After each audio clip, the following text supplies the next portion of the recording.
হত্যাকাণ্ডের ফয়সালা করেই আমরা অগাস্টে যাব।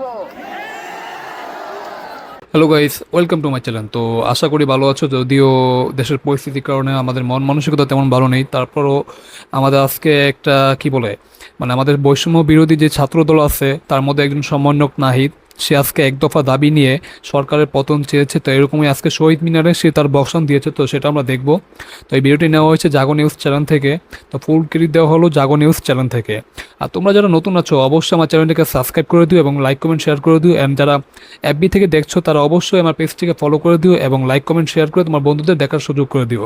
তো চলো আজকে দেরি না করে সমন্বয়ক নাহিদের যে ভাষণ বা বক্তব্য সেটা আমরা দেখব। তো তার আগে অবশ্যই লাইক করতে বলো না। তো চলো শুরু করা যাক। 1 2 3।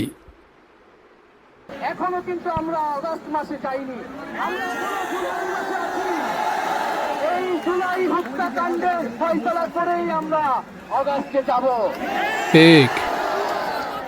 আপনারা প্রিয় দেশবাসী এবং ছাত্র জনতা সকলেই জানেন, কোটা সংস্কারের দাবিতে এবং মেধাভিত্তিক সমাজ গঠনের অভিপ্রায়ে আমরা বাংলাদেশের ছাত্র তরুণরা আমরা বৈষম্য বিরোধী ছাত্র আন্দোলনের ব্যানারে সারা বাংলাদেশে শান্তিপূর্ণ আন্দোলন গড়ে তুলেছিলাম। ঠিক ঠিক। আমাদের ন্যায্য এবং যৌক্তিক আন্দোলনে আপনারা দেখেছেন কিভাবে এই ঢাকা বিশ্ববিদ্যালয়ে আমাদের বোনদেরকে ছাত্রলীগের হায়নারা পিটিয়েছে, নির্মমভাবে হামলা ঠিক করেছে। 100% ঠিক। আমরা তারপরে দেখেছি যে আইন শৃঙ্খলা বাহিনীকেও দমন পীড়নে কাজে লাগিয়ে সারা দেশের ছাত্রদের উপরে নির্মম অত্যাচার শুরু করা হয়েছিল। ঠিক, কথাগুলো ঠিক। এর প্রতিবাদে আমরা সারা বাংলাদেশে শাটডাউন কর্মসূচি দিয়েছিলাম এবং সেই শাটডাউন কর্মসূচিতে সারা বাংলার ছাত্রদের সাথে অভিভাবক, শিক্ষক সহ শ্রমিক সহ সর্বস্তরের নাগরিকরা আমাদের সাথে এসে আমাদের নিরাপত্তা দিতে নেমে এসেছিলেন। আসলেই। এবং আমরা দেখেছি যে এই সরকার সেই শাটডাউন কর্মসূচিতে ইন্টারনেট বন্ধ করে দিয়ে একটা ডিজিটাল ক্র্যাকডাউন শুরু করেছিল। পরবর্তীতে পুলিশ পিছু হটলে সেনাবাহিনীকে নামিয়ে কারফিউ জারি করা হয়েছিল। তারপরেও ছাত্র জনতাকে কিন্তু প্রতিরোধ থামে নাই। ছাত্র জনতায় 19 জুলাই কারফিউ ভাঙার ঘোষণা আমরা দিয়েছিলাম রাতে, এবং সেই ঘোষণা কোন মিডিয়ায় প্রচার করতে দেওয়া হয় নাই। এবং 19 জুলাই আমাদের সমন্বয় পর্যন্তকে তুলে নিয়ে নির্মমভাবে অত্যাচার করে এবং আমাদেরকে জবরদস্তি করে আন্দোলন প্রত্যাহার এবং সরকারের সাথে সংলাপের জন্য। পরবর্তীতে দেখেছেন হাসপাতালে আমাদেরকে জিম্মি করে রাখা হয়েছিল এবং সেটাও না পেরে ডিবি অফিসে আমাদেরকে তুলে নিয়ে গিয়ে জিম্মি করে আমাদের থেকে বক্তব্য নিয়ে এসেছিল। কি অবস্থা! এবং আপনাদের প্রতি সাধুবাদ থাকবে যে সেই বক্তব্য বিশ্বাস না করে আপনারা রাজপথ দখলে রেখেছেন। হ্যাঁ, সেটা ঠিকই, আমরা দেখেছি। আমাদেরকে প্রধানমন্ত্রীর দপ্তরে নিয়ে যাওয়ার পরিকল্পনা তারা করছিল। আপনাদের আন্দোলন এবং আমাদের অনশনের কারণে তাদের সেই পরিকল্পনা নস্যাৎ হয়ে গিয়েছিল। আমরা এখন স্পষ্টভাবে বলতে চাই, এই যে এতগুলা খুন হয়েছে, যেই লাশের হিসাবটা পর্যন্ত আমরা এখনো পাইনি। কি অবস্থা! এই সরকার মানুষ খুন করেছে, মানুষ গুম করেছে, এখন সে লাশও গুম করেছে। যারা খুন করেছে তারা কি খুনের বিচার করবে? খুবই ঠিক, তার কথাগুলো আসলে ঠিক। বিচার প্রত্যাশা করি না। খুন গ্রেফতার করা হয়, মেরে ফেলা হয়, আমাদের যেই ভাই আমাদের খুন করা হলো, সেই মায়ের বুক খালি করা হয়েছে, তাকে কি দেওয়া হবে? আমাদের জীবনের বিনিময়ে শেষ রক্তবিন্দু পর্যন্ত এই লড়াই সবাই চালিয়ে যেতে হবে। এখানে কোন নেতৃত্ব নাই, সমন্বয়ক নাই, বাংলাদেশের জনগণই এই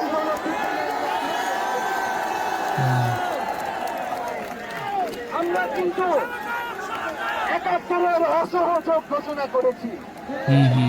কোন গান্ধীবাদী অসহযোগ কিন্তু আমরা ঘোষণা করেছি।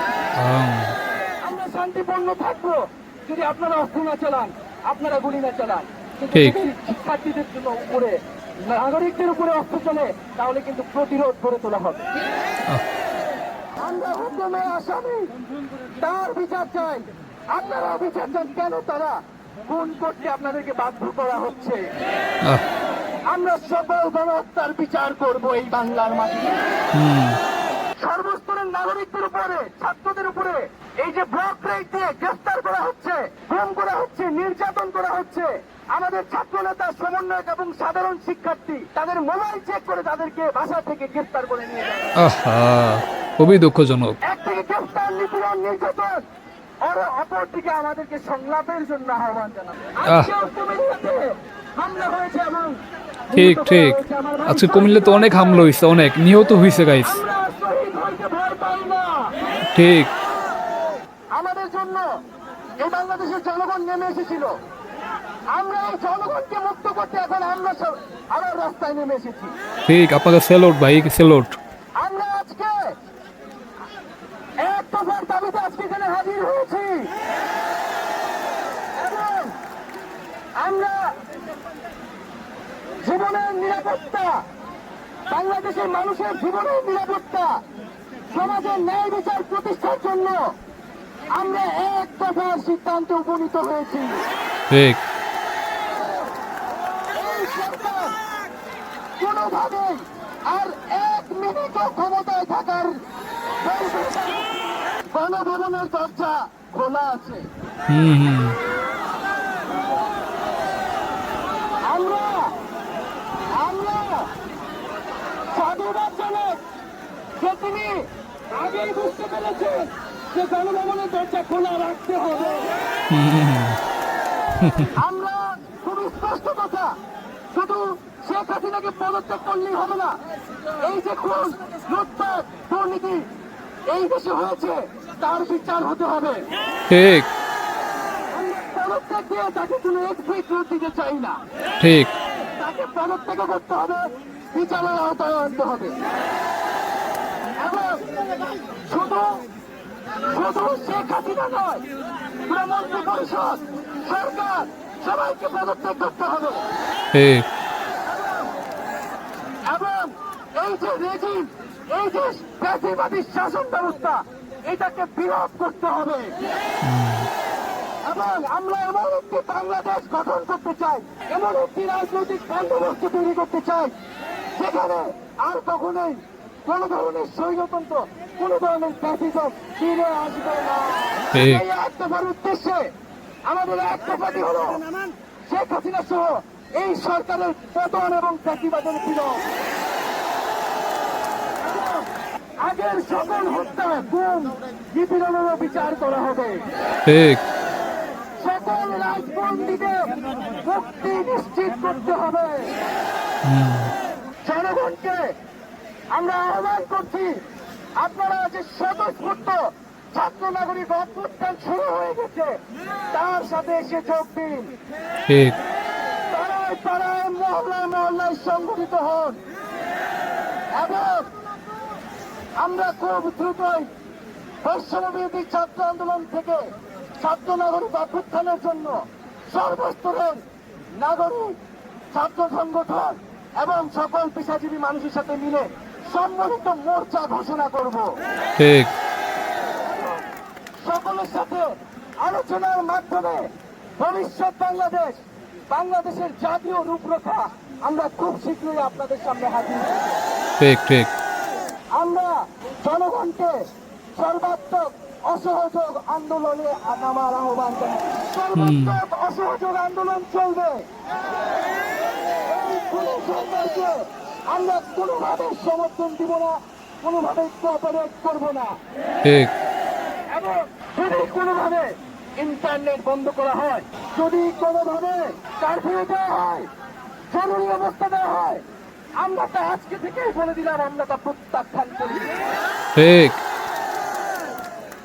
আমরা প্রয়োজনে গরম এবং ঘেরাও করে আপনাকে ইতিহাস বলছে ছাত্র নাগরিককে এখন দায়িত্ব নিতে হবে।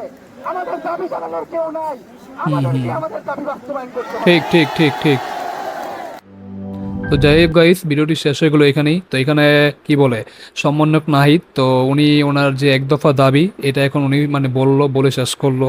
তো ওনার দাবিগুলো আসলে যৌক্তিক, কারণ এই কয়দিন যা হয়েছে ছাত্রদের ওপর, যা যেভাবে নির্যাতন হয়েছে, যেভাবে পুলিশ গুলি করে হত্যা করেছে, এটা আসলে ঠিক নয়। কারণ এটা আসলে কি বলে, আগে প্রথম যখন ছিল এটা কোটা আন্দোলন ছিল, কিন্তু এখন এটা কোটা আন্দোলন না, এটা পুরো জনগণের দাবি হয়ে গেছে। তো যাই হোক, তো ওনার দাবিগুলো আমরা কি বলে, ওনার দাবিগুলো 100% ঠিক, উনি যা যা বলেছে সব কিছু ঠিক। এখন যেটা হলো, এখন কালকে আবার কি বলে নারায়ণগঞ্জ, ঢাকা, নরসিংদী প্লাস গাজীপুর, তোমার এখানে আবার কারফিউ জারি করা হয়েছে সকাল 6টা থেকে রাত্র 9টা পর্যন্ত। জানি না কালকে আমাদের ছাত্র ভাইয়েরা কীভাবে আন্দোলন করবে, তাদের জানি না কোনো তাদের উপর বর্ষণ করবে কিনা। যদিও আজকে কুমিল্লায় মানে অনেক গুলি বর্ষণ, প্লাস ছাত্রলীগ ভাইয়েরা তারা কি বলে মানে আমাদের বোনদের উপর অত্যাচার করছে, প্লাস অনেককে আহত করছে, নিহত করছে, অনেকে হসপিটালে ভর্তি আছে, মানে মৃত্যুর সাথে পাঞ্জা লড়তেছে, যেটা আমরা কি বলে এফবিতে দেখছি বা ইউটিউবে দেখছি, ভিডিওগুলো দেখছি। তো যাই হোক, ওগুলো আমরা তুলে ধরতে পারি না এখনও, কিন্তু আজকে যে নাহিদ ভাই যে দাবিটা মানে পেশ করছে এখানে এক দফা দাবি, তার দাবিগুলো সব কিছু যৌক্তিক। কারণ এখন সময় এসেছে বা আমাদের বাংলাদেশ নতুনভাবে গড়ে তোলার। তো দেখা যাক কালকে কি হয়, যেহেতু কালকে কারফিউ জারি করা হয়েছে। তো আমরা দোয়া করব আসলে যে ওনারা যাতে সেফ থাকে, যারা আন্দোলনে থাকবেন তারা আপনারাও সেফ থাকবেন এবং সুষ্ঠু আন্দোলন গড়ে তুলবেন, এবং দেশের ভবিষ্যতের জন্য, দেশের উন্নয়নের জন্য আপনারা আমাদের পাশে থাকবেন, প্লাস আমরাও আপনাদের পাশে থাকবো ইনশাআল্লাহ। তো আজকে ভিডিওটি এ পর্যন্তই। তো কে কে ভিডিওটি দেখেছো অবশ্যই তোমরা কমেন্ট করো, অ্যান্ড ভালো লাগলে অবশ্যই একটা লাইক করে দিও, শেয়ার করে দিও। আর যারা ইউটিউব থেকে দেখছো তারা অবশ্যই আমার চ্যানেলটিকে সাবস্ক্রাইব করে মানে পাশেই থাকো, অ্যান্ড যারা এফবি থেকে দেখছো তারা অবশ্যই আমাদের চ্যানেলটিকে মানে মানে কি বলে পেজটিকে ফলো করে দিও, প্লাস তোমাদের বন্ধুদের সাথে একটু শেয়ার করে দিও, যাতে আমার এই ভিডিওটা একটু রিচ পায়, প্লাস প্লাস তোমার বন্ধুরা যাতে দেখতে পারে। সো আশা করি তোমরা সাহায্য করবে, হেল্প করবে। তো চলো দেখা যাক কালকে কি হয়, অ্যান্ড আজকে এই পর্যন্তই। ভালো থাকো সবাই, আল্লাহ হাফেজ।